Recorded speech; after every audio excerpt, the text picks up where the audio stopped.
Visit ka Oh, na. ayan. Lola, ano kaya pa ba ng English mo dyan? Oh. Kaya pa ba ng English mo? Ano? Liter nga. Nag-stress na siya sa mga apo niya. Kaya di na siya kabalakusa ako naka-explain sa English. Hari, in English siya. This one is better. This is green. May silk cream. O, di ba? Marunong siya. What is that? O, tapos ito siya. O, tapos isa, mapapanggap din siya kasi nga gusto rin mapapansin. O, ayan. Pag nga siya basa-basa, di ba siya marunong magbasa? Ayan.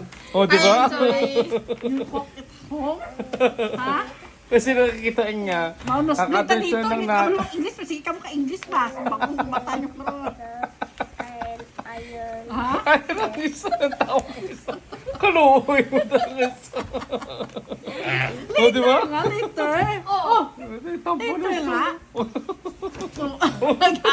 Lumukot na yung isa. Pinagtawanan niyo kasi. O, punta siya doon kay lola niya. O, hanap siya kakampi. O, di ba? You like to eat this one? No. What is your like? Bot, talaga mga papo niya.